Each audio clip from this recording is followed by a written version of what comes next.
everybody. How we doing? Welcome into First Take. Appreciate you hanging with us. Skip Bayless, Stephen A. Smith, Molly Karam. Gentlemen, good day. We have a lot to discuss today. We do. Let's do it. All right, let's get right to it. So yes, the Cleveland Cavaliers... All right, let's get into it. Took a 2-0 series lead behind an NBA single-game record 25 threes and an NBA record 18 threes in the first half. 10 different Cavs players hit at least one three-pointer last night. That led by J.R. Smith, who hit 7 of 13 from behind the arc. Stephen A., can they keep this pace up?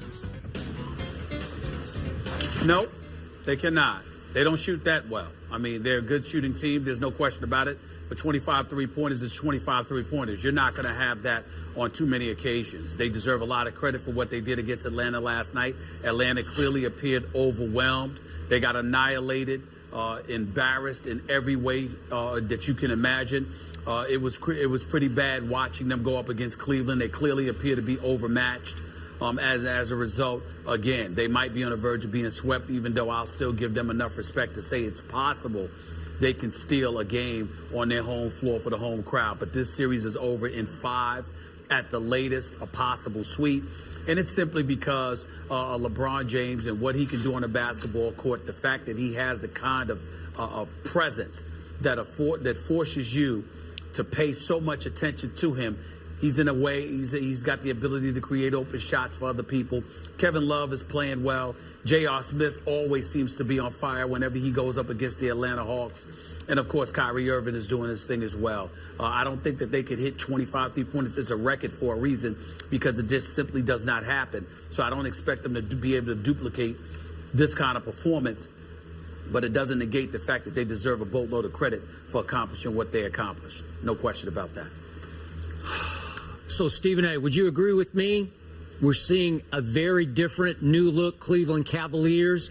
The Cavaliers who decided after last year's finals, if we can't beat them, join them, as in Golden State, as in let's try to out Golden State, because this year, sort of quietly in the regular season, the Cleveland Cavaliers were 3rd in three-point attempts to Houston and Golden State, and 2nd in makes to Golden State. It's a new day, new dawn, new way.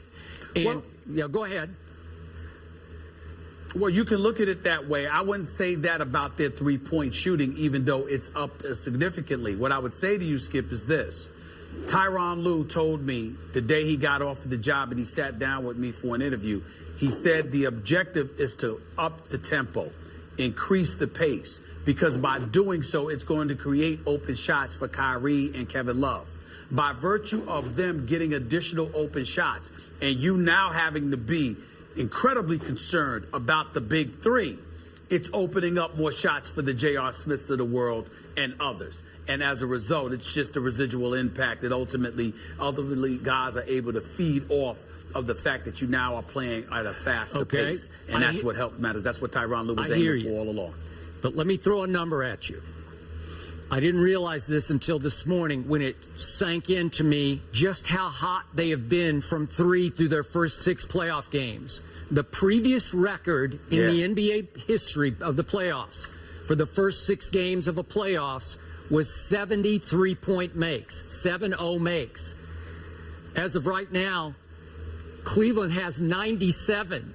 That they have obliterated the previous record by 27 makes through 6 games. Are you with me? 27 more makes. They have destroyed it. They are off the charts making threes. They are beyond Golden State. Obviously, Golden State hasn't had Steph except for a half and a half. Golden State's now at 69, so they were one short of the record without very much Steph. But the point is, everybody's making threes, including, for the most part, LeBron James, except they have 97 makes. We know LeBron's sort of an iffy three-point shooter, hot and cold, mostly cold. But LeBron in those first 6 games has had an 0-for-3 game, a 1-for-6 game, and a 1-for-6 game. So despite those 3 games from LeBron, everybody else is making so many threes that they have shattered the record 97-70 through the first 6 games. Now back to Molly's question. Can they keep it up? Well, we're starting to get a body of work here, regular season and postseason, that is suggesting they can keep it up. that they have so many three-point shooters that maybe they can. But you know and I know, we've been doing this for a long time. What's the oldest expression since the three-point line came in to play in the NBA? You live and you die by the three. Occasionally, but very occasionally, Golden State dies by the three. Remember the one game they lost at San Antonio this year? Remember that one?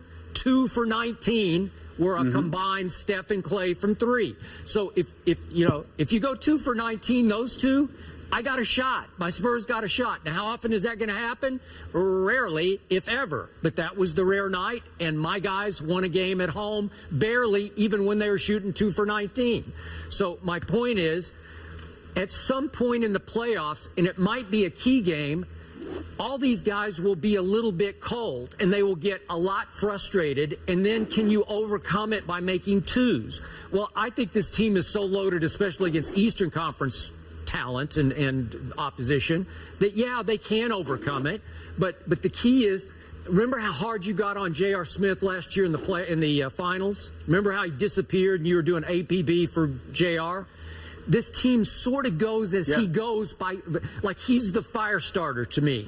And last night, when he's making, what was it in the first half, 6 out of 10, it's just crazy stuff where, listen, there's only one other human on this planet who can occasionally get as hot as Steph and Clay often get.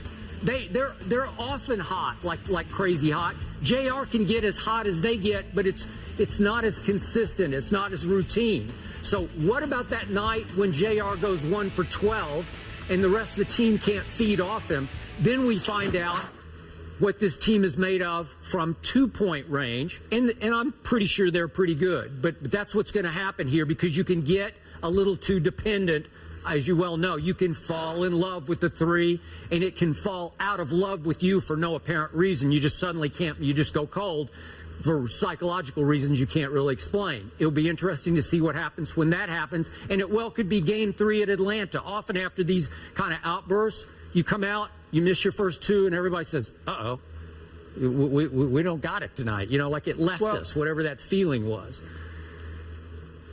Here's the reason why they tend to struggle when J.R. Smith tends to struggle.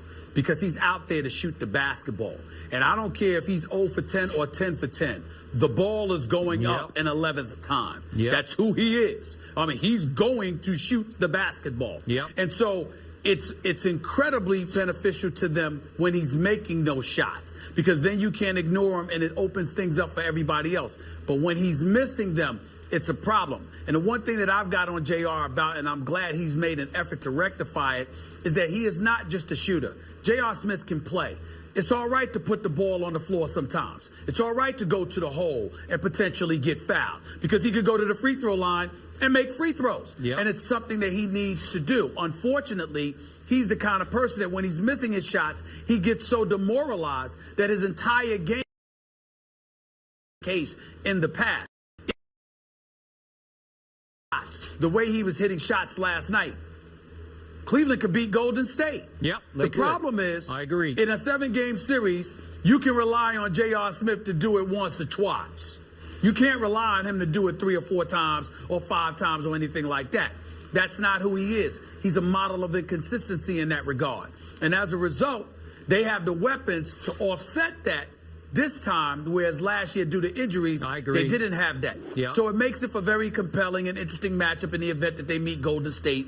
But at the same time, let's pump the brakes just a touch, because as much as we respect the job that Stan Van Gundy has done, and as much as we respect the job that Mike Budenholzer has done in Atlanta, Atlanta and Detroit are not exactly the quintessential litmus test for the Cleveland Cavaliers in terms of what they're going to face as things progress.